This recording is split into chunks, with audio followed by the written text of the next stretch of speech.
Walang magagawa ang pagsigaw mo, Mayang. Hindi ka na matutulungan ng traidor mong ama at ng hangal na lalaking yon. Dinala na namin sila sa dapat nilang kalagyan. Hayop ka! Ano ginawa mo sa kanila? Demonyo ka! Sisihin mo sila, Mayang, kung bakit wala na sila sa mundong ito. Ano ibig mo sabihin? Masyado ng pakialamero ang iyong ama at sisi mo. Kinakalaban nila ako at ang ating Panginoon. Pinagtangkaan nilang pagtaksila ng ating tribo sa pagsasabi ng mga kasinungalingan. Kaya't nararapat lang sa kanila ang mamatay. Walang masamang ginagawa si Simo at hindi rin traidor ang ama ko! Alam yan ang buong tribo! Walang masamang ginawa. Ano yung ginawa nilang paninira sa akin at sa ating Panginoon? Isa yung malaking kalapastangan. Buhay ang kapalit sa sino mang sumalungat at kumakalaban sa ating Panginoon. Pero kilala ko si ama. Mabuti siyang tagasunod. Ikaw ang may tinatagong lihim. Ikaw ang nagsisinungaling sa tribo natin. Kailanman hindi namin pagsisiyan ang pagtuligsa sa kasamaan mo. Kayo ang mga masasama dahil kinakalaban ninyo ang ating Panginoon, ang nagbibigay ng kasaganaan at lakas sa ating tribo. Ang ginawa ninyo ay labag sa ating mga aral at paniniwala. Ang iyong ama, si Simo at ikaw ay panganib sa ating tribo. Kaya tulad nila, nararapat lamang na mamatay ka na rin. Ala, dali na ang babaeng yan. Naghihintay na sa kanyang Panginoon nating si Sukbal. Hindi! Bitiwan niyo ako! Ayoko! Bitiwan niyo ako!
Ama, nalalapit na naman po pala yung araw ng pag-aalay sa ating Panginoon na si Sukbal. Isa na naman pong babae sa ating tribong suswertehin. Tama ka, anak. Isang babae na naman ang mabibigyan ng masaganang buhay. Napakabait talaga ng ating Panginoon. Dahil taon-taon, nagbibigay siya ng ganitong pagkakataon para sa ilang kababaihan ng ating tribo. Pero, bakit po puro babae lang ang binibigyan ng magandang kapalaran ng ating Panginoon? Bakit hindi man lang niya biyayaan pati ang mga kalalakihan sa tribo natin? Yan ay dahil ayon sa paniniwala ng ating tribo. Mas maswerte ang babae kaysa sa lalaki.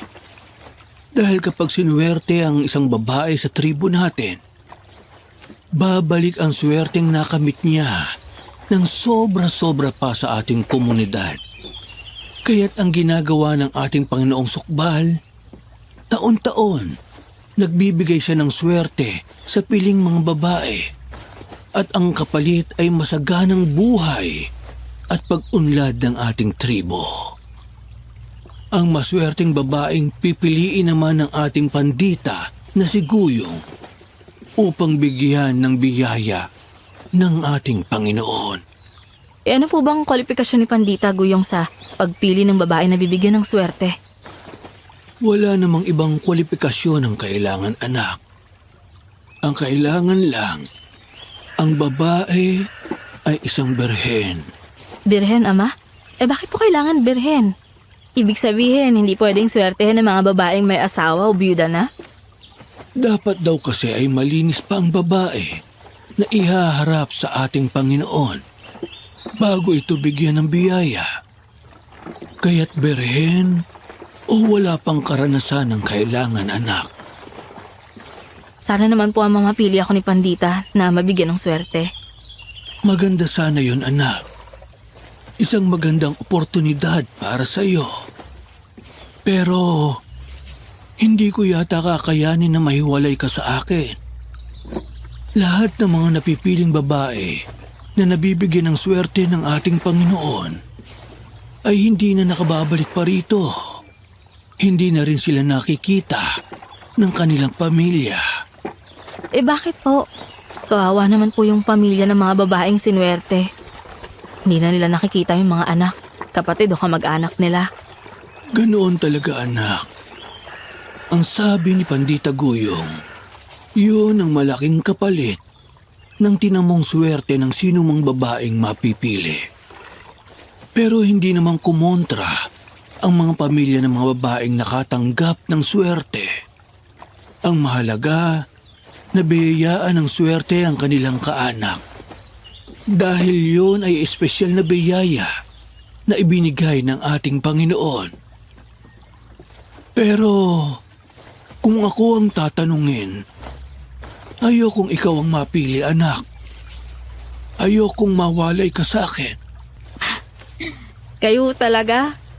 Mahal na mahal niyo ako. Mahal na mahal talaga kita, anak. Ikaw na lang ang natira sa akin mula nang mamatay ang iyong ina. Wala na akong ibang pamilya kundi ikaw. Ang mabuti pa, tapusin mo na ang paglalaba mo dyan sa batis at marami pa tayong gagawin sa bahay. Tama kayo ng narinig. Sa pinagmula ng tribo ni Maya, tuwing dumarating ang araw ng kapistahan o pag-aalay sa sinasamba nilang Panginoon, na itinatago ko na lang sa pangalang Sukbal. Pumipili ang kanilang pandita ng isang babae mula sa kanilang tribo na bibigyan ng swerte ng kanilang Panginoon. Ang pandita sa kanilang tribo ay isang tao na may mataas na kaalaman, karunungan at kasanayan sa mga tradisyon at kultura ng kanilang komunidad. Karaniwan itong itinuturing bilang leader o tagapayo at maaari ring may tungkuling espiritual o relihiyoso tulad ng pagiging albularyo, manggagamot o tagapagturo ng mga ritual at alamat ng tribo. Samantala, hindi ko nasasabihin ang totoong pangalan ng sinasambang Diyos ng kanilang tribo dahil tiyak na may makakaalam at makakahanap nito sa internet. Magatalino pa naman ang ibang tagapakinig. Ama, ano pong gusto niyong iluto ko ngayong araw? Inihaw, pinausukan o sinabawang isda? Kahit ano anak, alam ko naman na kahit anong lutuin mo, masarap. Magandang araw po, tatahakan. Mayang. Oh, Simo, ikaw pala. Magandang araw din sa'yo, Simo. Galing po ba kayo sa batis? Oo, Simo, sinamahan ako ni Ama sa paglalaba. Maaga ako natapos, kaya maaga ako nakapagluto ngayon. Nako, ganun ba? Sayang naman. Ako sanang sasama sa'yo kanina eh. Kaso, tinulungan ko pa si ina sa mga gawaing bahay. Ay, nako, gusto lang yun. Mas mahalaga na unahin mo ang pagtulong sa iyong ina. Tama ang anak ko, Simo. Tama lang na unahin mo ang iyong ina. Dahil ang isang mabuting anak, laging handang tumulong sa magulang. Lalo na kung ito'y para sa ikabubuti ng pamilya. Kasi po, nangako po ako kay Mayang. Nasasamahan ko po siya ngayon. Nahihiya po tuloy ako na hindi ko natupad ang sinabi ko. Simo, iho, alam mo, hindi mo na kailangang patunayan pa sa anak ko ang sarili mo. Matagal mo na yang ipinapakita sa kanya. Mula bata pa kayo, palagi kang nariyan para sa kanya. Palagi mo siyang tinutulungan. Palagi mo siyang sinasamahan kapag wala kami ng kanyang ina. Palagi kang nakasuporta sa kanya nang walang hinihinging kapalit. Kaya nga, nang magsabi ka sa akin na gusto mong ligawan ng anak ko, hindi ako tumutol. Alam ko na hindi mo kailanman pababayaan ang anak ko. Ama, bakit parang sa tono ng pananalita niyo, parang pinamimigay niyo na ako? Anak, nagsasabi lang naman ako ng totoo. Kung mawawala ako sa mundong ito, panatag ako. Dahil alam kong iiwan kita sa isang responsable at mabuting lalaki na gaya ni Simo. Ama, huwag naman kayo magsalita ng ganyan. Mahaba pa ho ang buhay niyo. Matagal pa tayo magkakasama, hindi ba? Ayaw niyo nga ako mapili na mabigyan ng swerte ni Panginoong Sukbal eh. Ano? Hindi talaga ako papayag, Mayang. Alam ko na ang mangyayari kapag ikaw ang napili. Oo, dahil pag ako ang napili, mawawala na ako ng tuluyan sa lugar na to. Hindi ko na makikita kahit kailan si Ama at hindi na rin kita makikita. Hindi. Hindi ako papayag na mangyari yun, Mayang. Hindi maaari na ikaw ang mapili. Kung mangyari man yun, may magagawa ka ba? Alam mo naman na kapag si Pandita Guyong namili kahit may kasintahan ng babae, walang magagawa basta napili niya. Hindi rin maaaring kontrahin ang pagpili ng pandita dahil ito ay nakasaad sa batas ng ating tribo. Ang babaeng mapipili ay kailangang sumunod, kundi ay buhay ang magiging kapalit. Hindi lang yun, puputaktihin din ito ng kamalasan. Ang kanyang pamilya ay dadanas ng sunod-sunod na sakuna at mawawala ang kanilang kabuhayan.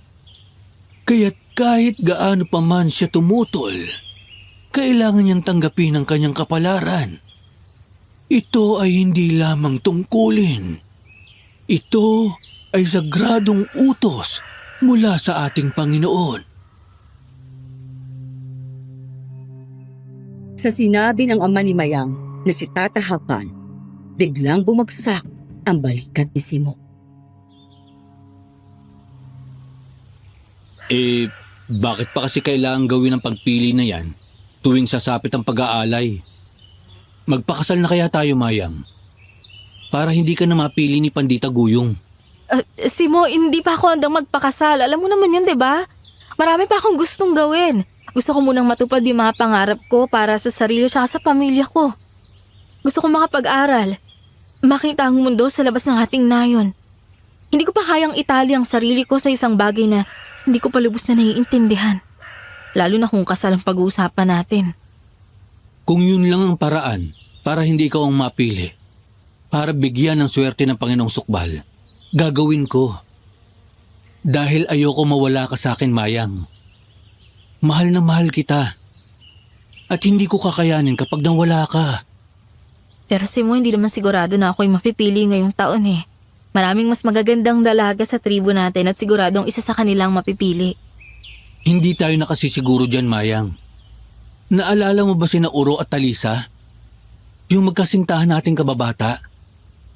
Di ba si Talisa ang napili ni Pandiguyong nung nakaraang taon? Kahit hindi naman nila inaasahan. Ang akala nga ng pamilya ni Talisa, yung kapatid niyang bunso na mas maganda ang mapipili. Si Uro, simula nang tuluyang mawala si Talisa, hindi na siya mapagkausap. Parang nawala na rin siya sa sarili. Wala na ang dating masayahing Uro na kilala natin. Huwag niyo munang pangunahan ng tadhana. Kung pipiliin, pipiliin. Kung hindi, hindi. Ganun lang yun. Ang mabuti pa, sumama ka na sa bahay si Mo at tulungan mong magluto si Mayang para makabawi ka sa hindi mo pagsama sa kanya sa batis. Opo, tatahakan. Oh, narinig mo yun ha, Mayang? Kaya akin na yung bitbit mo at ako na magdadala niyan. Oo na po. Ito na. Bitbitin mo na tong batsa. Huwag kang magreklamo kung mabigat ah. Walang mabigat sa akin. Basta utos mo, mahal. O ano, tiklop ka kay ama no? O sige na, ano pang hinihintay mo? Dali mo na, bilisan mo. Si Simo ay kababata ni Mayang na matagal nang may pagtingin sa kanya. Bukod sa pagiging mabait, magalang at masipag, si Simo rin ang kinikilalang pinakamakisig sa lahat ng kalalakihan sa kanilang tribo. Maraming kababaihan ang humahanga at nahuhumaling sa kanya, ngunit ni isa sa kanila ay hindi niya pinapansin dahil ang kanyang puso ay matagal nang nakalaan para kay Mayang lamang. Hakan! Hakan! Nandiyan ka ba? Ha? Si Kadyo yun ah. Si Kakadyo nga ang nasa labas. Mukhang hinahanap ang iyong ama. Oo nga, teka. Tatawagin ko si ama. Ama? Ama, may naghahanap po sa inyo. Oh, anak. Bakit? Nasa labas po si Kadyo, ama. Hinahanap kayo. Si Kadyo. Bakit kaya? Sige, lalabasin ko. Oh, Kadyo. Anong kailangan mo? Hakan, gusto kita makausap tungkol sa mga nawawalang bihag. Anong ibig mong sabihin nawawala? Teka. Huwag tayong mag-usap dito. Halika sa loob. Pinatuloy ni Hakan ang isa sa mga kasama nila sa tribo na si Kadyong, na isa ring malapit niyang kaibigan. May importante itong sasabihin. Ano ang tungkol sa mga bihag? Ano ba ang nangyari? Bigla na lamang nawala ang mga bihag natin. 3 beses na itong nangyari, Hakan. Ang sabi ni Pandita Guyong, pinalaya na raw yung iba, lalo na yung mga hindi nating katribo. At yung iba naman na mabibigat ang kasalanan, pinatapon sa malayo. Ano? Hindi ba't nakasaad sa batas ng ating tribo na kapag ang isang dayo ay nakagawa ng kasalanan sa atin at sa ating komunidad, kailangan niyang pagbayaran ito sa pamamagitan ng pagkakakulong ng 1 buwan. Wala pang ang 1 buwan na nakakulong yung mga dayong bihag. At isa pa, yung mga katribo natin na bihag na mabibigat ang ginawang kasalanan, yung isa doon nakapatay pa. Bakit sila ipapatapon sa malayo? Di ba dapat ang kaparusahan sa kanila ay ang makulong ng 5 o higit pang taon? Hindi yan ang nakasaad sa batas ng ating tribo. Nagtataka rin ako, Hakan eh. Hindi ko magawang itanong kay Pandita Guyong. Baka kasi sabihin niya, nangingialam ako sa mga desisyon niya. Pero sa totoo lang, hindi ko na rin maintindihan ang mga hakbang na ginagawa niya nitong mga uli. Parang may tinatago o kaya na may ibang dahilan na ayaw niyang ipaalam sa ating mga katribo niya. Hindi pa tayo rin mga nakakatanda sa tribo ang dapat siyang guniin sa ganitong mabibigat na bagay. At ito pa, may isa pa akong nalaman. Narinig ko siya kahapon. Nagpaparap siya ng mga dalaga sa kapatagan. Hindi ko alam kung bakit niya yung ginagawa. Ano? Nagpapahanap siya ng mga dalaga? Bakit niya gagawin yon?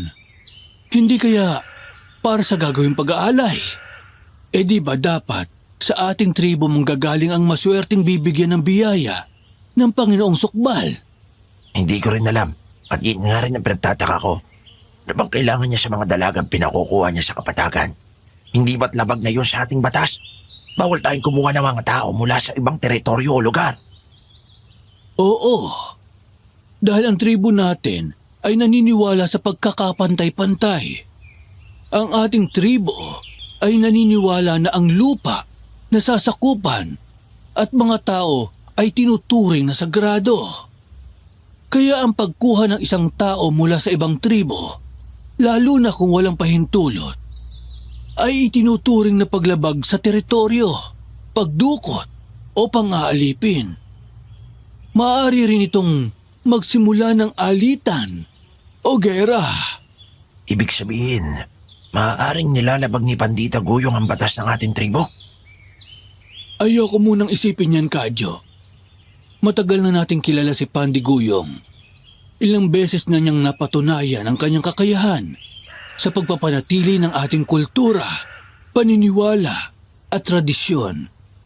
Ngunit kung totoo ngang may ginagawa siyang lihis sa ating batas, wala tayong ibang magagawa kundi ang kumilos. Hindi tayo pwedeng manahimik. Tama ka, Hakan. Hindi ko nais-questionin si Pandita Guyong. Naging haligi siya ng ating pagkakaisa. Pero kung may mga desisyong hindi na para sa ikabubuti ng lahat, dapat nating malaman. Dahil ang katapatan natin ay hindi lang sa isang tao, kundi sa buong tribo. Pero sa ngayon, wala pa tayong pruweba na may ginagawa nga siyang taliwas. Siguro, ang kailangan nating gawin ay magmasid, maging mapagmatsyag. Alamin natin ang totoo. Hindi para sirain siya, kundi para masiguro na ang kinabukasan ng ating tribo ay hindi madadala sa maling direksyon. Kung wala siyang itinatago, wala tayong dapat na ipangamba. Pero kung meron, dapat tayong maging handa. Huwag ka mag-alala. Magmamanman ako. Baka nga may ginagawa si Pandita na hindi tama. At hindi lang natin alam. Baka mapasama pa ang buong tribo. Mag-iingat ka, Kadyo. Hindi basta-basta ang paghinalaan si Pandita Guyong na may malalim na impluwensya sa halos lahat ng nakatatanda sa tribo. Kapag nalaman niyang sinusubaybayan mo siya dahil pinaghihinalaan mo siya, baka hindi lang ikaw ang malagay sa panganib, kundi pati ang mga mahal mo sa buhay. Kaya kung gagawin mo yan, siguraduhin mong walang makakahalata. At kung may matuklasan ka, ako ang una mong sabihan. Sige, tatandaan ko yan. Babalitaan na lang kita. Nang makaalis si Kadyo, nilapitan ni Mayang ang kanyang ama. Hindi alam ni Hakan na narinig pala ni Mayang at si Mo ang pinag-usapan nila ng kaibigan. Ama, narinig ho namin yung pinag-usapan niyo ni Kakadyo. Totoo ho ba yung tungkol kay Pandita Guyong? Anak, hindi ba't sinabi ko sa'yo na hindi ka dapat nakikinig sa usapan ng mga matatanda? Hindi namin sinasadyang marinig, Ama. Oo nga po, tatahakan. Narinig po kasi namin na may nawawala na naman po palang mga bihag. Diba, hindi ho dapat hinahayaan ni Pandita Guyong na basta nalang pakawalan ng mga bihag.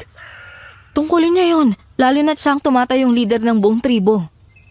Nagtataka rin ako kung bakit pumayag siyang pakawala ng ibang bihag. Yung isa ron, ang kasalanan ay paninirang puri sa ating mga ninuno. Isa yung mabigat na kasalanan.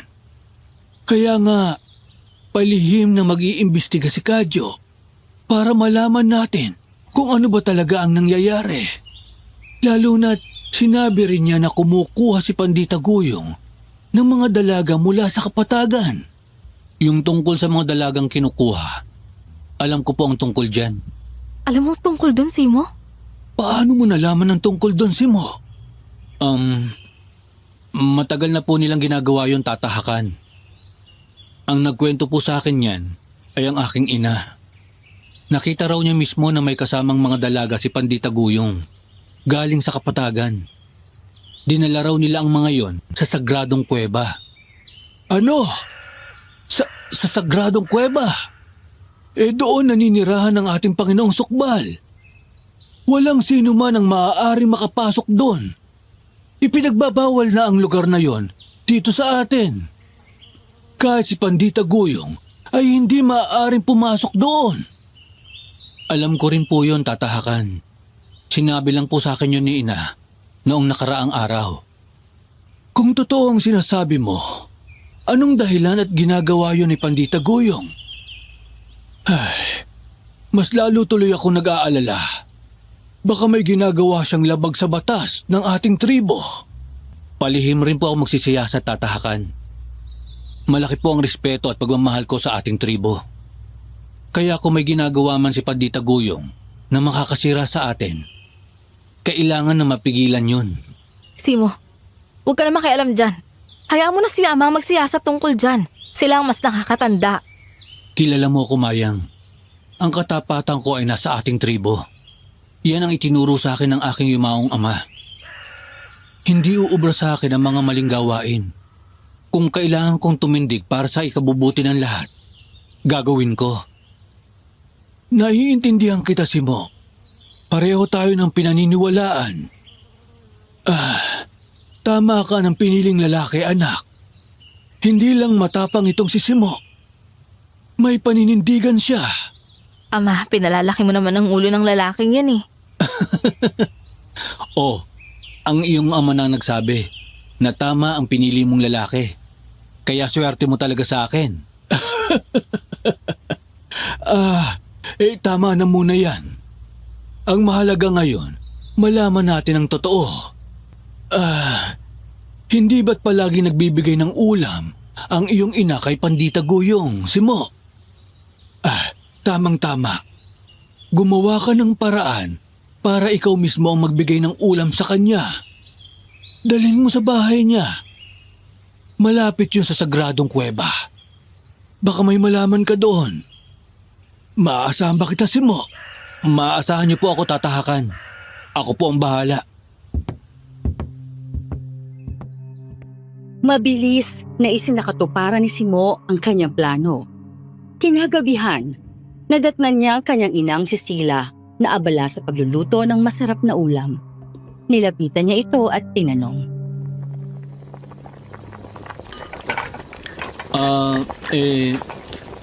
Ina, nagluto na naman kayo ng ulam para kay Pandita Guyong? Oo, anak. Magbibigay ulit ako ng masarap na ulam para sa kanya. Alam mo naman, dalaga pa lang ako at hindi ko pa nagiging asawang yung ama. Ginagawa ko na ito sa yumaon niyang ama na dating pandita ng ating tribo. Talaga po? Bakit po? Siya ang dahilan kung bakit gumaling ang lola mo na dinapuan ng kakaibang karamdaman. Kaya mula noon, bilang tanda ng pasasalamat, lagi ako nagbibigay ng pagkain sa kanila. Ganun po pala yun, Ina. Kaya pala palagi kayong may ulam para kay Pandita. Ano naman po yung niluto nyo ngayon para sa kanya? Sinabawang baboy. Talagang sinarapan ko ang pagluluto nito para kay Pandita. Maari po bang ako na lang ang magdala niyan sa kanya, Ina? Total, may itatanong po ako sa kanya. Tungkol sa nalalapit na araw ng pag-aalay. Aba, pwede naman. Sige, ikaw ang magdala nito sa kanya, ha? So, taluto na rin naman ito. Pero teka, ano naman ang itatanong mo sa kanya? Baka po nangangailangan siya ng tao para sa gagawing arko sa gabi ng pag-aalay. Pwede po ako. Pati na rin po yung mga kaibigan ko. Maganda yan, anak. Makakatulong ka pa sa gabi ng pagdiriwang. Masaya ko at kusa kang nagpakita ng malasakit. Yan ang ugali ng isang tunay na anak ng tribo. May malasakit. O eto na, dalhin mo na ang ulam nito kay Pandita Guyong. Nakangisi si Simo habang lumalabas ng bahay. Hawak ang mangkok na may lamang sinabawang baboy. Hinahak niya ang daan patungo sa bahay ni Pandita Guyong. Isang tahimik na lugar malapit sa sagradong kuweba ng kanilang tribo. Nandito na ako. Pero teka, parang wala namang kakaiba rito ah. Tahimik. Walang ibang tao. Wala rin dito yung mga lalaking palaging kasama ni Pandita. Pandita Guyong? Tao po! Pandita Guyong! Maya-maya, may nagbukas ng pinto. Oh, Simo. Ano't naparito ka sa aking tahanan? Magandang gabi po, Pandita Guyong. Inutusan po kasi ko ni Ina na dalhin sa inyo itong niluto niyang ulam na sinabawang baboy. Aba, mukhang masarap ang ulam na niluto ng iyong ina. Amoy pa lang malinamnam na. Sabihin mo sa kanya, salamat sa pagkain dinala niya para sa akin. Pero teka, bakit hindi siya nagatin nito? Masama ba ang pakiramdam niya? Ay, hindi po. Marami lang po kasi siyang ginagawa sa bahay. Kaya ako na lang po ang inutusan niya. Sasagot pa sana si Pandita Guyong nang biglang may dumating. Magandang gabi po, Pandita Guyong. May dala po kami mga bihag. Napalingon si Simo sa likuran. Tumambad sa kanya ang mga lalaking tagasunod ni Pandita Guyong na pinangungunahan ng tapat nitong tagasunod na si Umong. May kasama ang mga ito na 3 bihag na hindi niya matukoy kung babae o lalaki dahil natatakpan ng itim na tela ang mga ulo. Nakatali rin ang mga kamay ng mga ito. Maaari ka nang umalis, Simo. Pakisabi ulit sa iyong inang Cecilia na maraming salamat sa niluto niya. Sikasuhin ko lang muna ang mga bihag na dinala nila. Sige po, Pandita. Tutuloy na po ako. Habang papalayo ay napansin ni Simo na hinabol pa siya ng tingin ni Umong. Isang malamig at mapanuring tingin na nagpaangat ng balahibo niya. Nang makahanap siya ng tiyempo, dali-daling nagtago si Simo sa likod ng isang malaking puno.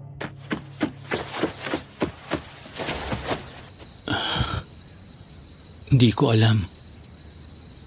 Pero kinukutuban ako sa mga bihag na yon. Ito na ang pagkakataon ko para magsiyasat. Ngayon ko malalaman kung may ginagawang hindi tama ang Pandita. Lumapit pa si Simo ng kaunti sa kinatatayuan ni na Pandita Guyong at ng mga tagasunod nito. Doon niya nakita isa-isa na hinubad ni Umong ang mga telang nakatakip sa ulo ng mga bihag. Laking gulat ni Simo nang makita na mga babae ang mga ito at mukhang mga menor de edad.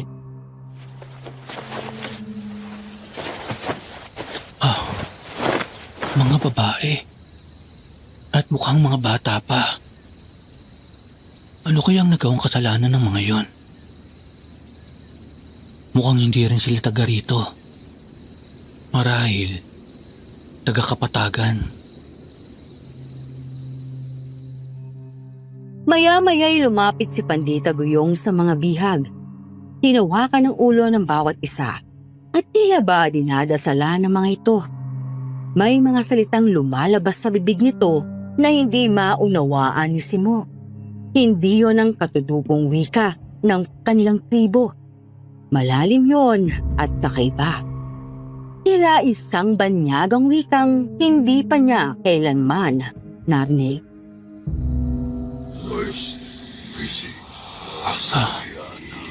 Ano yun? Inuorasyon na niya ang mga bihag? Ang mas nakapagpapakaba kay Simo ay nang makita niyang isinama ni Pandita Guyong at ni Umong ang 3 bihag. papasok sa sagradong kuweba, isang lugar na mahigpit na ipinagbabawal na pasukin ng kahit sino, pati na rin ang pandita. Ang ibang tagasunod ay nagsialisan na, hanggang sa hindi na nakatiis si Simo. Dali-dali siyang sumunod hanggang sa bukana ng kuweba. Maingat, halos hindi marinig ang kanyang mga hakbang.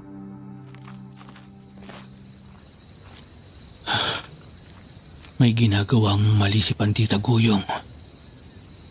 Mahigpit na ipinagbabawal na pasukin ang sagradong kuweba. Pero ginawa niya. At dinala pa niya ron ang mga babaeng bihag. Pati na rin ang umong na yon. Ngayon makikita ko ang sikreto niya. Panginoon, naway wag nilang gawa ng kahalayan ang mga babaeng bihag. Kalabisan na yon. Isa na yung mabigat na kasalanan. Maingat na lumapit si Simo sa mismong bungad ng kuweba. Hanggang doon lang siya dahil may matatag siyang disiplina sa sarili. Kahit gustong-gusto niyang sumilip sa loob, pinigilan niyang sarili hanggang sa...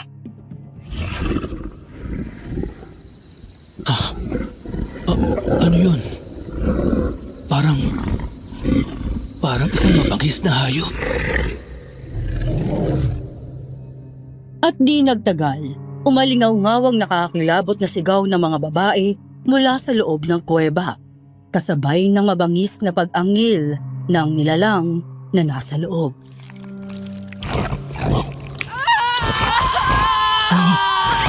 Panginoon, may nangyayari sa loob. May halimaw.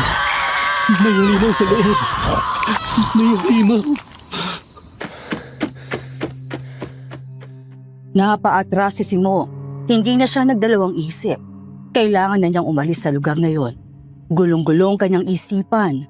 Hindi niya maintindihan kung ano talaga ang nangyayari sa loob ng sagradong kuweba. Imbes na dumiretso sa bahay nila, ay nagpunta siya sa bahay ni Namayang. Tatahakan! Tatahakan! Mayang! Mayang! Simo yan ah. Gabing-gabi na. Ano kailangan niya? Pagbuksan mo ng pinto, anak. Baka may mahalaga siyang sasabihin sa atin. Bilisan mo. Opo, Ama. Mayang, mabuti't gising pa kayo. Kailangan ko makausap si Tatahakan. Oh, ba't hangos na hangos kasi mo? Halika mo na rito sa loob para makainom ng tubig. Salamat, Mayang. Oh, Simo, nararamdaman ko may ibabalita ka sa akin. Kaya ka napasugod dito ng 10 oras ng gabi. Ano yun? Tatahakan, may nadiskubre po ako. Sige, maupo ka rito. Ngayon, sabihin mo sa akin kung ano ang natuklasan mo. Gaya ng napag-usapan, ako po ang nagdala ng pagkain sa bahay ni Pandita Guyong. Maya-maya, dumating ang mga tagasunod niya na pinangungunahan ni Umong. May dala silang 3 babaeng bihag. Pagkatapos, dinala nila Umong ang mga yon papasok sa loob ng sagradong kuweba. Anong sabi mo? Hindi ba't mahigpit na ipinagbabawal sa sino man ang pumasok sa kuweba na yon? Doon nananahan ang ating Panginoong Sukbal. Ay, nilalabag ni na Pandita Guyong at ng kanyang mga tagasunod ang pinakabanal na batas ng ating tribo. Hindi po doon nagtatapos ang natuklasan ko, Tatahakan. Mas nakakagulat pa ang isa sa mga nalaman ko. Ano? O ano nalaman mo?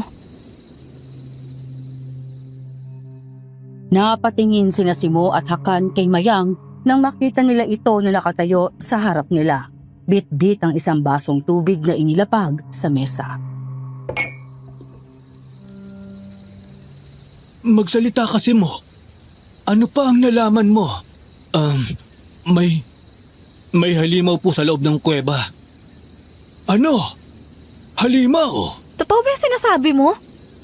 Doon nakatira ang Panginoong Sukbal. Paano magkakaroon ng halimaw doon? Totoo po ang sinasabi ko, tatahakan.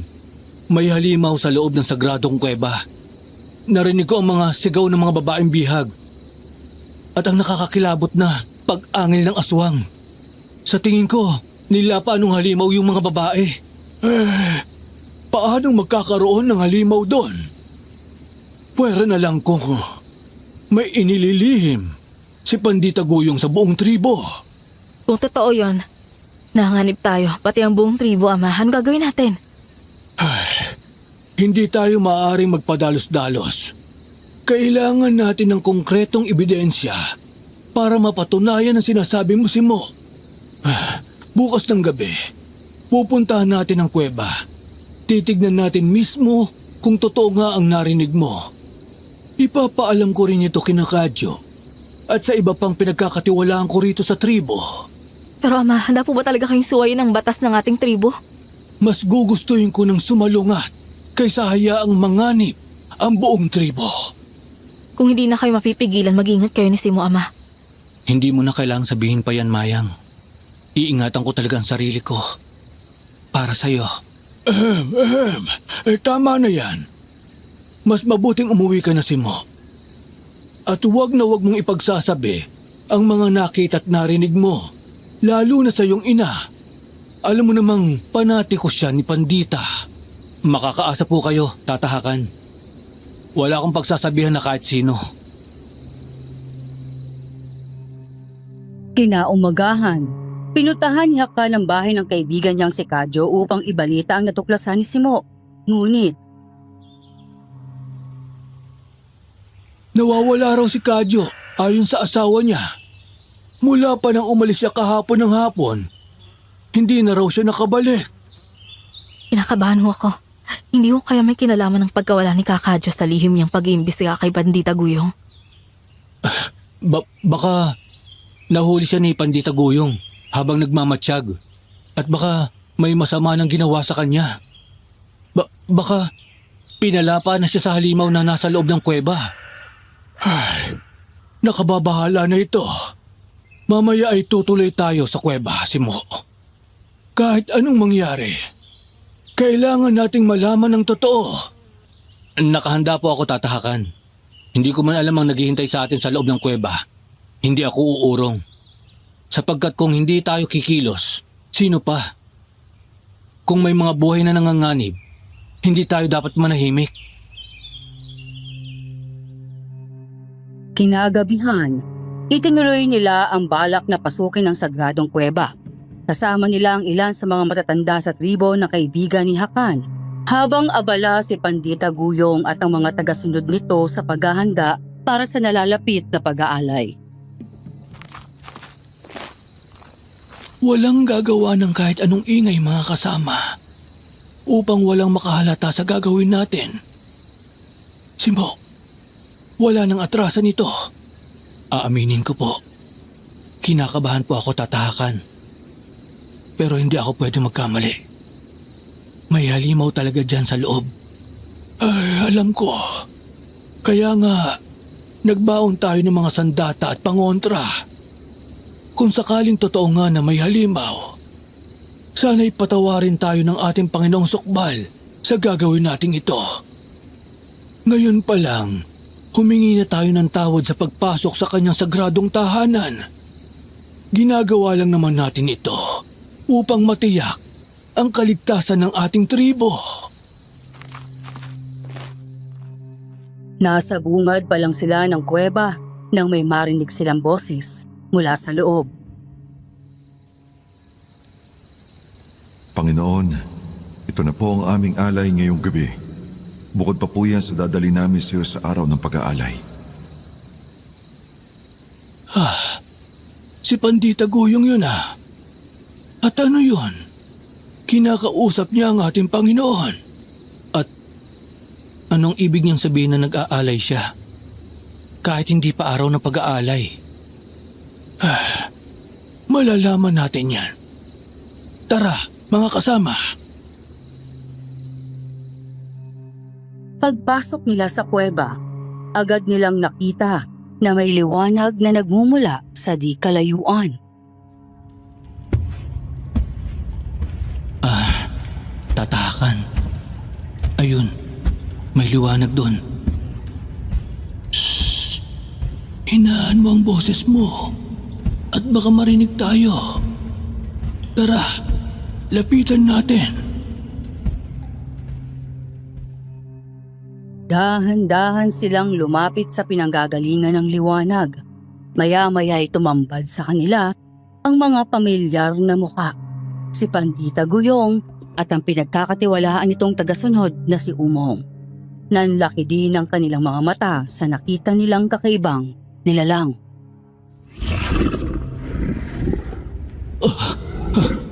Panginoon, ano ang nilalang na yan?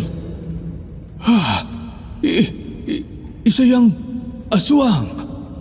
Paano nagkaroon ng aswang dito? At ano ang kinalaman ni Pandita Guyong sa halimaw na yan? Kitang-kita nila ang nakakatakot na anyo ng aswang na nasa loob ng kuweba. Isa itong taong ahas, makintabang balat na parang may kaliskis, payat ang katawan, mahaba ang leeg at may matutulis na mga kuko. Ang mga mata nito ay pula at nanlilisik, habang ang dila ay mahaba at hati sa gitna, gaya ng sa tunay na ahas. Matutulis din ang mga pangil nito na tila handang umatake ng biktima. Laking gulat din nila nang makita ang isang babaeng nakaluhod sa harap ng aswang, nakatulala at wari wala sa sarili.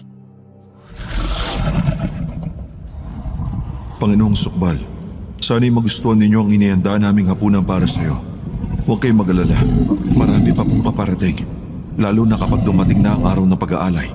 Sisiguraduhin ko po na ang mapipili ko sa taong ito ay ikasisiyan ninyo. Pangako niyo lang sa akin ang patuloy na pag-unlad ng aming tribo. Kumain na po kayo, Panginoon.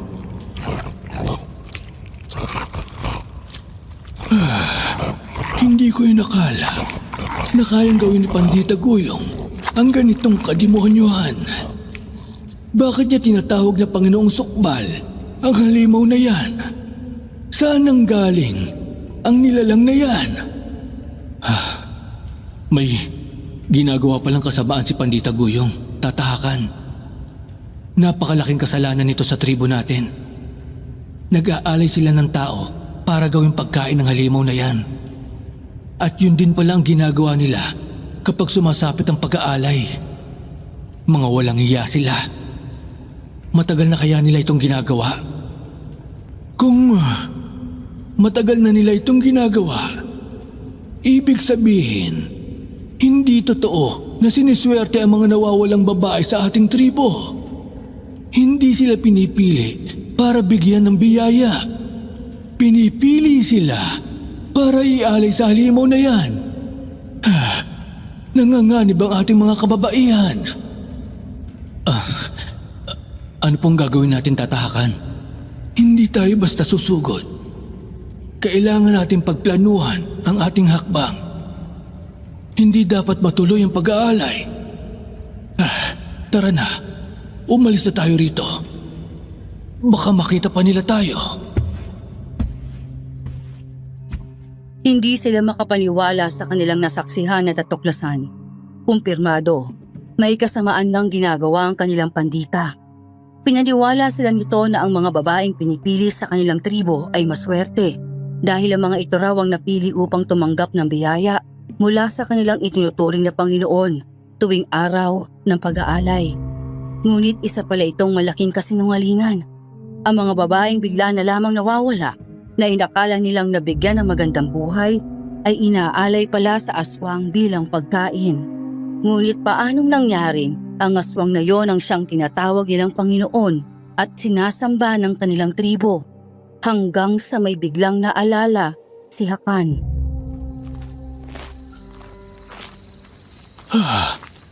Hindi ito maaari.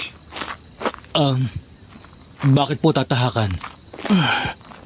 Maaari kaya na ginamit ni Guyong ang karunungang itim na matagal nang itinatago ng kanilang pamilya. Ano pong ibig niyo sabihin?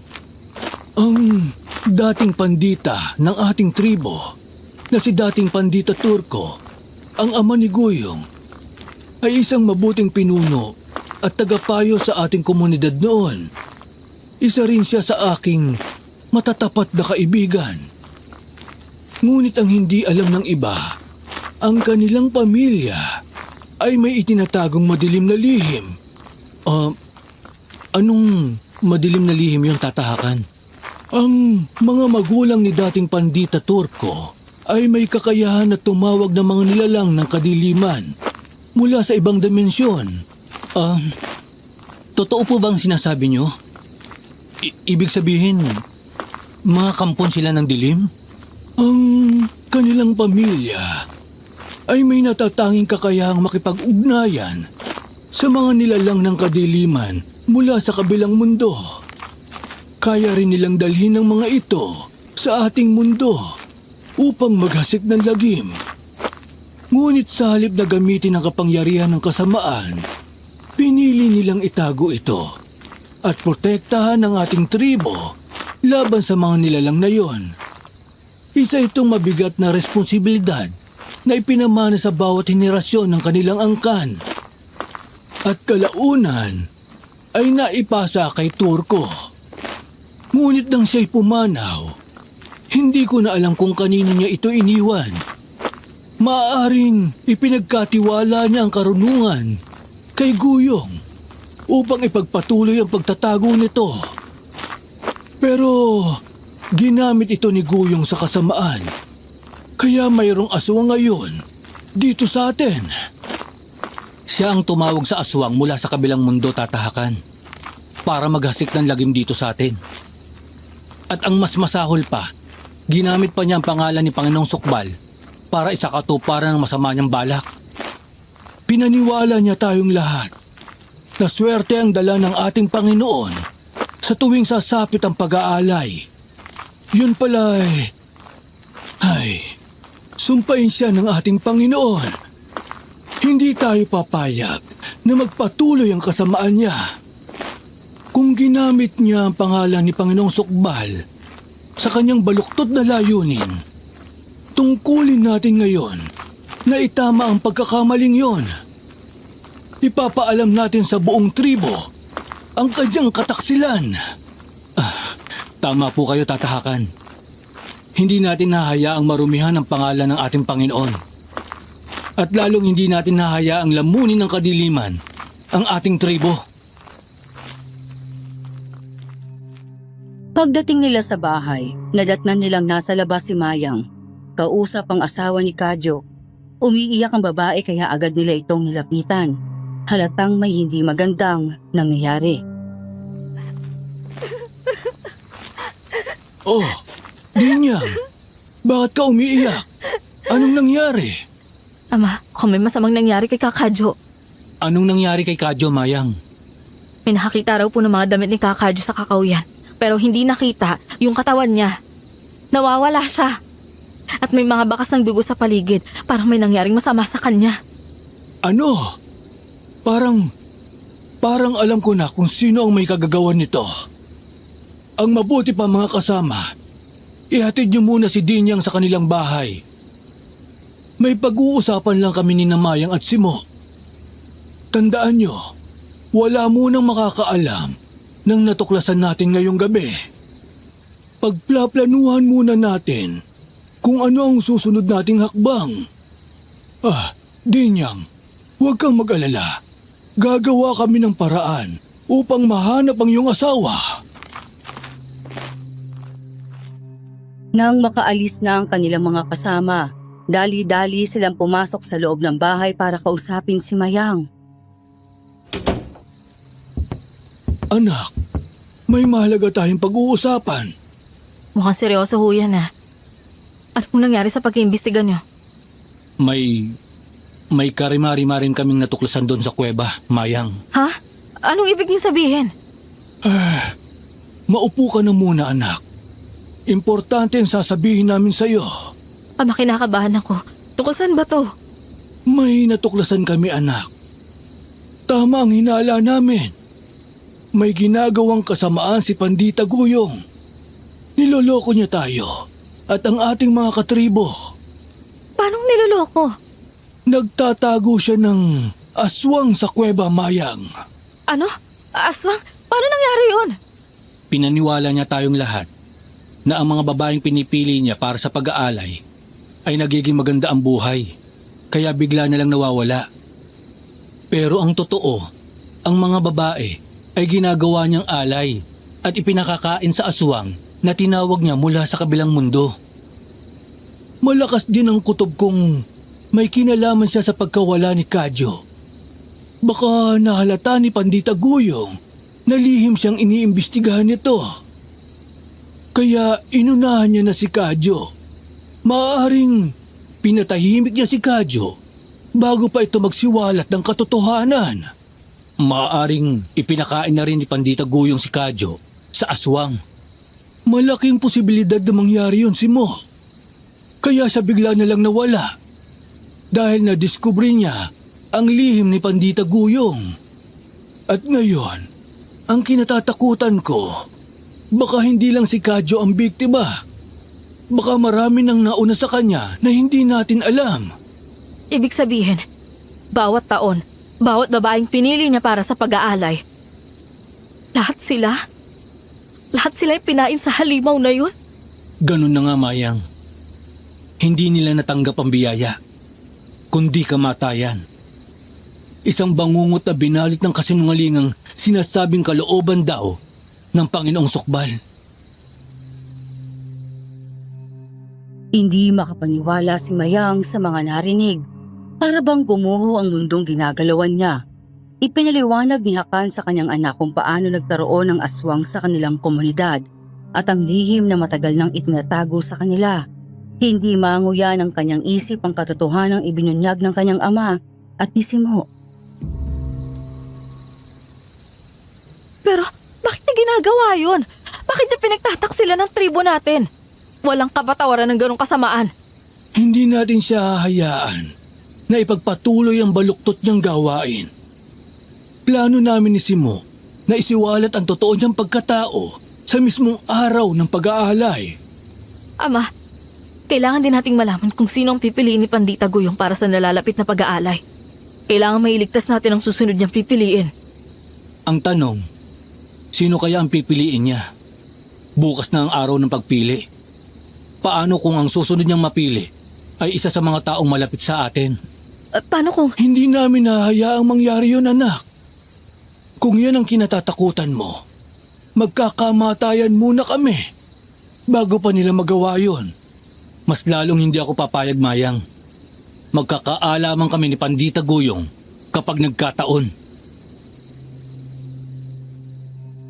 Kinaumagahan, maagang pinatawag ni Pandita Guyong ang buong tribo upang ihayag kung sino ang mapalad na babaeng napili para sa nalalapit na araw ng pag-aalay. Nagtipon ang lahat sa pulungan. Ang ilan ay sabik na sabik ng malaman kung sino ang maswerteng babae sa taong yon. Habang ang iba'y hindi maitago ang kaba sapagkat kung ang kanilang kaanak na babae ang mapili, alam nilang hindi na nila ito kailanman muling makikita. Ipinatawag ko kayong lahat ngayong araw upang i-anunsyo kung sino ang mapalad na babae mula sa ating tribo na siyang mabibiyayaan ng Panginoong Sukbal sa araw ng pag-aalay. Sa pagpiling ito, ang ating tribo ay muling pagpapalain ng kasaganaan, kapayapaan at proteksyon mula sa mga salot ng kalikasan. Kaya tanggapin natin ito ng buong puso bilang banal na kalooban ng ating Panginoon. Ang kapal ng mukha ng hayop na ito.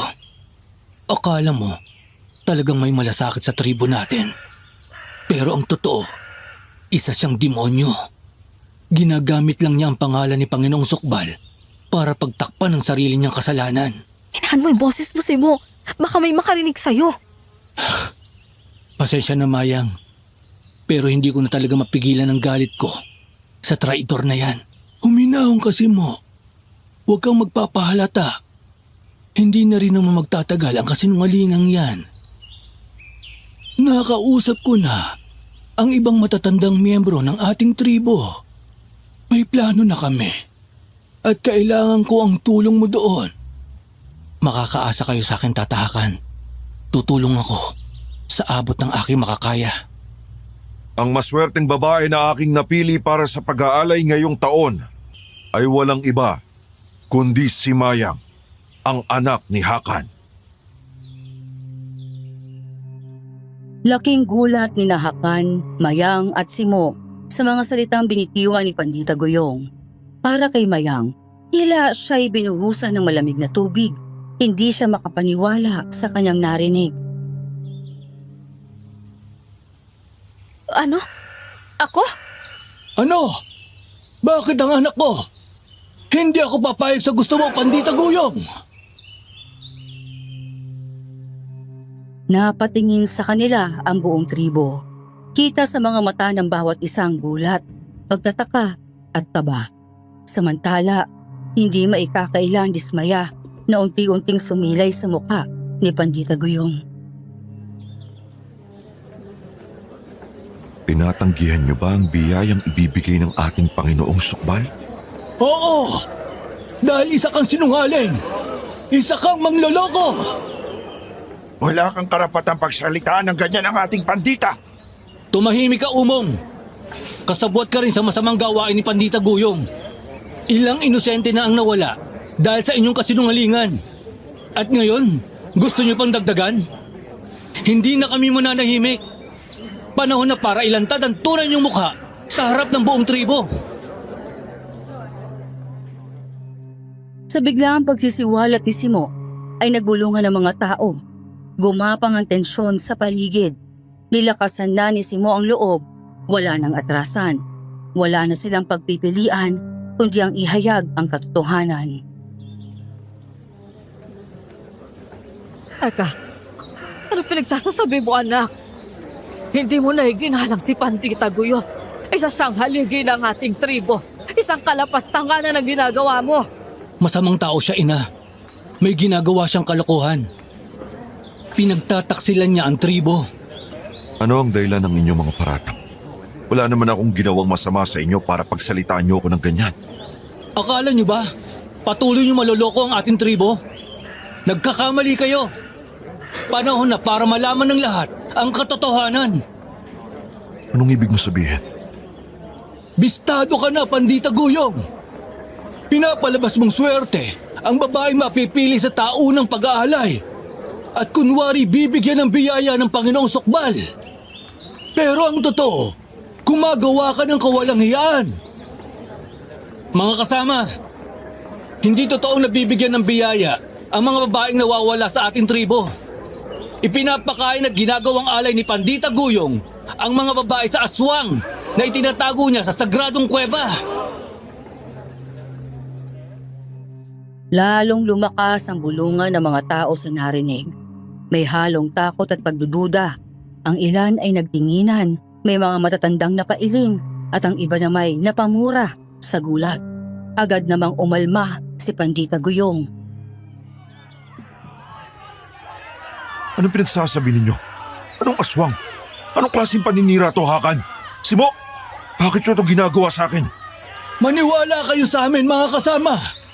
Kung gusto niyong malaman ng totoo, sama-sama tayong magpunta sa kuweba. Doon natin puputulin ang kasamaan. Doon natin pupuksain ang aswang. Anong ibig sabihin nito, Hakan? Bawal ang pumasok sa kuweba. Sagrado yun. Yun ang tahanan ng ating Panginoong Sukbal. Kapag nalapastangan ninyo ang banal na lugar, isusumpa kayong lahat. Huwag kayong magdala ng kapahamakan sa buong tribo. Ang kapal din ng mukha mong sabihin na bawal pumasok doon. Pumapasok nga kayo ni Umong doon. Nagdala pa kayo ng mga babaeng bihag sa loob ng kuweba para ipakain sa alaga mong aswang. Maghinay-hinay ka sa mga ibinibintang mo, Simo. Baka pagsisihan mo yan. Bago pa kami magsisi, kayo muna ang mananagot sa mga pinagagagawa nyo. Ngayon, sigurado na kami. Hindi nyo pinalaya ang mga bihag ng tribo. Ginawa nyo silang pagkain ng aswang. At pati kay Kadyo, sigurado may kinalaman din kayo sa pagkawala niya. Sumusobra na kayo. Mga lapastangan. Pati ba naman ang pagkawala ng lalaking yun, ibibintang nyo sa akin? Nawawala si Kadyo. At ikaw ang may kagagawan. Marahil ay nalaman mo na palihim kanyang iniimbestigahan Kaya pinalapa mo rin siya sa aswang. Hindi ka man lang naawa sa asawa at mga anak niyang naiwan. Wala akong kinalaman sa pagkawala ni Kadyo. Pero sige, malaya kayong pumasok sa kuweba. Tignan niyo mismo kung nandun nga ang aswang na sinasabi ninyo. At kapag wala kayong nakita, ihanda ninyo ang mga sarili ninyo. Dahil kayong dalawa ang magbibigay linaw sa buong tribo kung bakit kayo nagkakalat ng kasinungalingan. Hindi mo kami malilinlang, Pandita. Gusto mong papuntahin ng mga tao doon para lapain ng aswang. Hindi mo kami maloloko. Yun lang ang paraan para mapatunayan yung akusasyon niyo sa akin, di ba? Kung gusto niyong malaman ng totoo, pasukin niyo ang kuweba. Kahit pinagbabawal ito ng ating Panginoon. Nagpa siyang mga kalalakihan ng tribo na puntahan ang sagradong kuweba. Yun na lang ang tanging paraan para malaman kung totoo nga ang paratang laban kay Pandita Guyong. Sina Hakan at Simo ang mangunguna. Dala ang matinding layunin na ibunyag ang itinatagong lihim ng Pandita. Magdala kayo ng mga sandata at pangontra laban sa aswang. Kailangan nating mapatay ang halimaw na yon. Magdudulot yun ng kapahamakan sa ating tribo. Tama si Tata Hakan. Nakakakilabot at malakas ang aswang na yon. Kailangan tayo maging handa. Puksain natin ito. Nanganganib tayong lahat. Pagdating nila sa bungad ng kuweba, sabay-sabay muna silang lumuhod at humingi ng tawad sa Panginoon dahil sa gagawin nilang pagpasok sa tahanan nito. Samantala, tahimik lang na nakasunod sa kanila sina Pandita Guyong at Umong. Wala man lang kaba sa kanilang mga mukha. Pumasok ang mga kalalakihan sa kuweba. Dinalugad nila ang bawat sulok. Kinakabahan pero determinado. Ngunit wala silang natagpuang aswang. Oh, nasa na ang aswang na sinasabi ninyo? Nakita niyo na ang bawat sulok ng kuweba. Pero wala namang kayo nakita, di ba? Sino ngayon ang nagsasabi ng totoo, mga kasama? Sandali. Nasaan na ang aswang? Sigurado kaming nandito yon. Malamang, itinago niyo lang yung aswang sa kung saan. Para hindi namin maabutan, ano? Sino ngayon ang sinungaling? Paniniwalaan niyo pa ba mga kasinungalingan nila? Ako na matapat na namumunot tagapayo ng ating tribo ay gagawa ng kasamaan. Sa kabila ng aking maayos at mabuting paglilingkod, ito ang igaganti niyo sa akin. Nagbabase lamang kayo sa haka-haka at walang matibay na ebidensya. Mga kasama, kayo na ang humusga. Pero isipin niyo, sino ba talaga ang gumugulo sa kapayapaan ng ating tribo? Ako o sila? Anak, ano ba itong ginagawa niyo?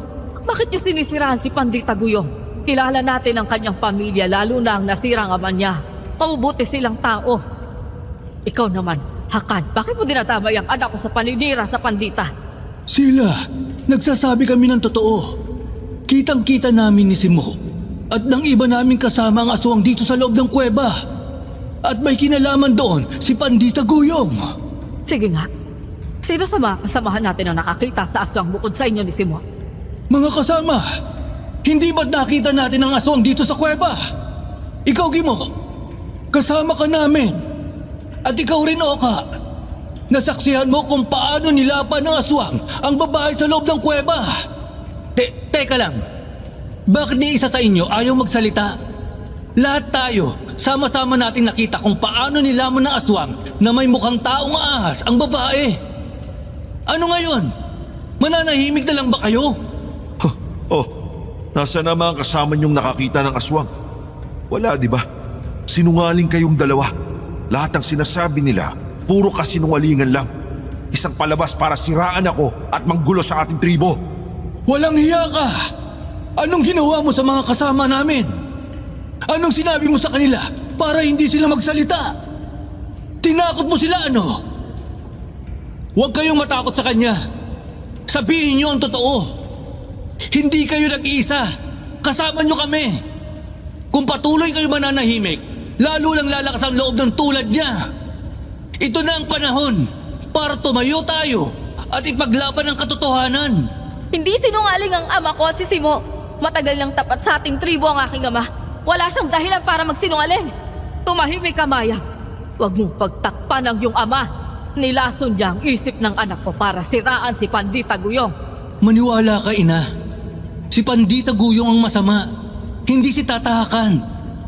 Ang totoo, may itinatago pang lihim ang taong yan.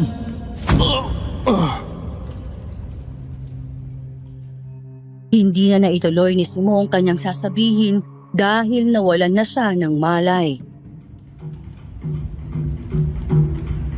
Bitiwan niyo ako! Bitiwan niyo ako! Aling sila, tulungan niyo ako! Huwag ko kayo maniniwala sa kanya, siya po totoo sinungaling! Walang kasalanan si Pandita Guyong. Siya ang kanang kamay ng ating Panginoong Sukbal. Kaya siya lang ang aming paniniwalaan. Sa akin kayo makinig! Pinatay niya ang inyong anak na si Simo. Pinatay din niya ang aking ama.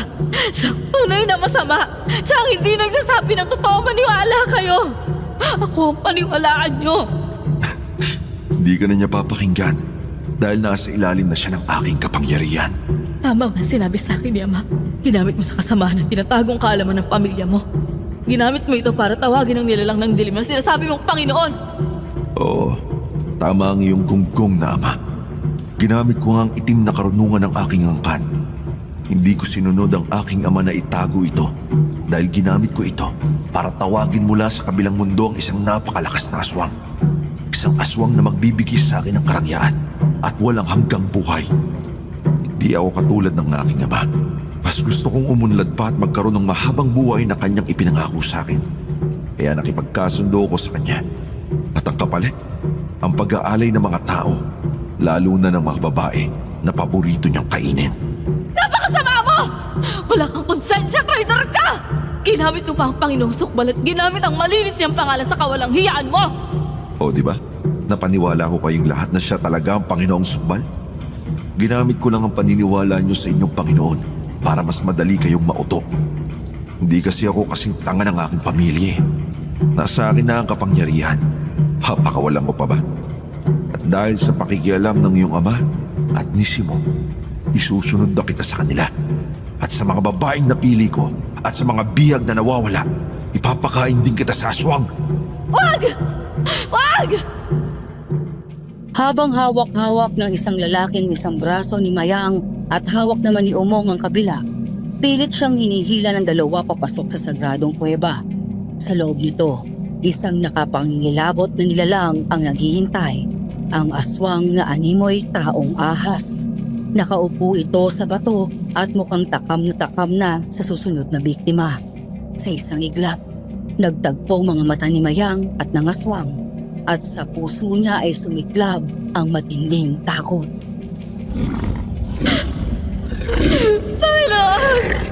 Tulungan niyo ako! Ayaw ko maging biktima ng aswang na yan. Tulungan niyo ako! Mabuti na lang at itago namin ni Umong ang aswang, kaya hindi niya siya nakita kanina dito sa loob ng kuweba.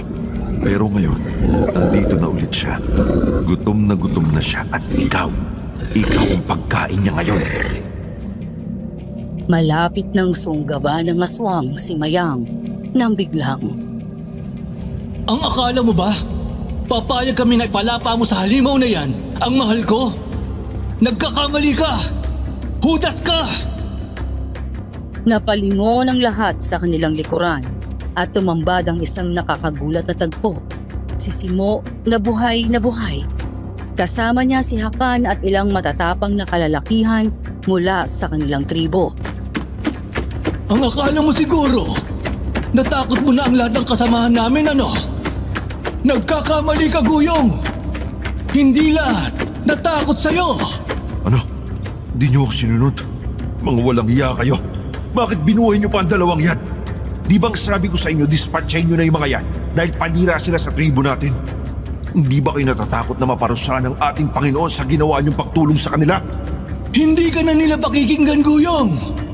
Napagtanto na nila na pinaiikot mo lang sila at ginagamit sa masama mong gawain. Kaya katapusan mo na ngayon, Guyong! Walang ano-ano ay malakas na itinulak ni Simo si Pandita Guyong palapit sa kinauupuan ng aswang. Laking gulat ng lahat nang bigla itong lapain at kainin ng buo ng aswang. Huwag! Hindi ako ang kalaban! Huwag! Huwag!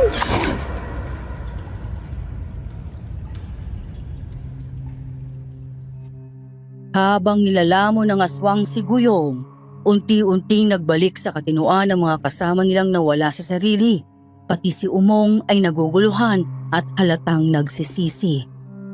Ginamitan pala sila ni Pandita Guyong ng kapangyarihang itim upang mapasunod sa lahat ng kanyang kagustuhan.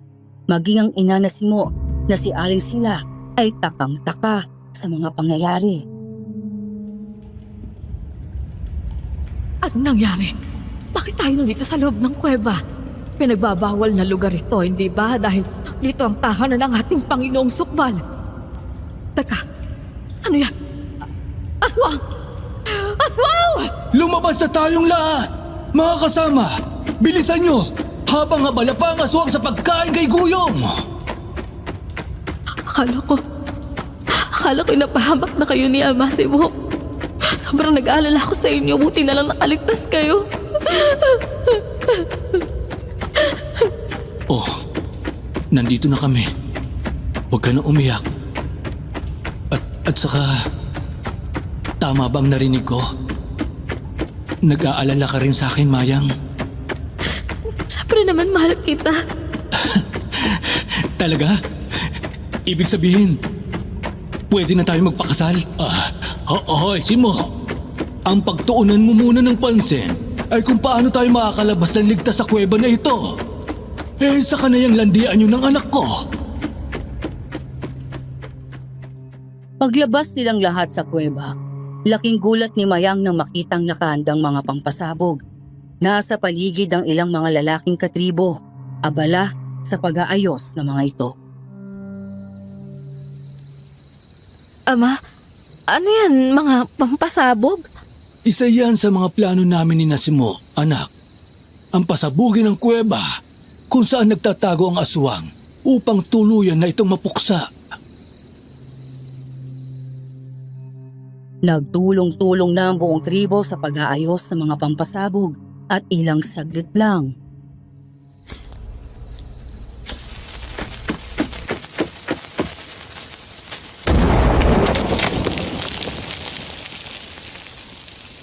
Hindi na makakatakas pa ang aswang. Siguradong nagkagutay-gutay na ang katawan niya. Wala na ang salot sa ating tribo. Mabuhay si Akan at ang aking anak na si Simo. Kung hindi dahil sa tulong nila ay hindi mapupuksa ang aswang. Ginawa lang namin ang nararapat. Ligtas na tayo mula sa kapahamakan, mula sa aswang, at sa mapagpanggap na pandita. Naipagiganti na din natin ang mga kasamahan at iba pang taong naging biktima nila. Ligtas na tayo. Ligtas na tayo, mahal ko. Salamat sa inyo, Ama. Simo, tama ang mga kasama natin. Kundi dahil sa inyo, hindi mabubunyag ang madilim na sikreto ni Pandita. At hindi mamamatay ang aswang. Para sa akin kayo ang aming tagapagligtas. Ipinaliwanag ni Hakan sa buong tribo ang punot dulo ng mga pangyayari at hindi makapaniwala mga ito na nagawa ni Pandita Guyong na ipahamak ang sariling tribo na kanyang kinabibilangan. Mula noon ay naging tahimik na ang kanilang komunidad. Napagpasyahan ng kanilang mga kasamahan na hiranging bagong pinuno ng tribo si Hakan dahil sa kanyang ipinakitang katapangan.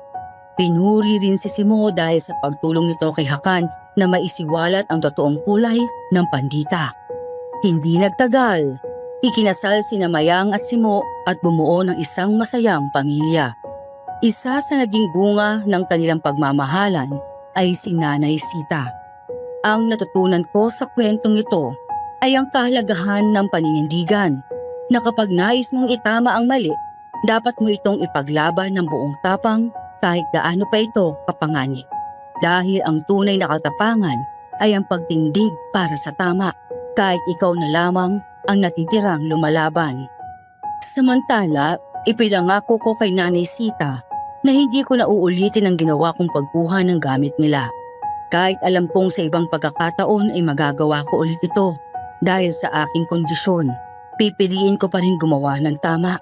Kung nagawa ni Hakan, Simo at Mayang na lumaban para sa tama, alam kong kaya ko rin. Sana ay nagustuhan ninyo ang aking kwento. Hanggang sa muli, nagmamahal, Ami.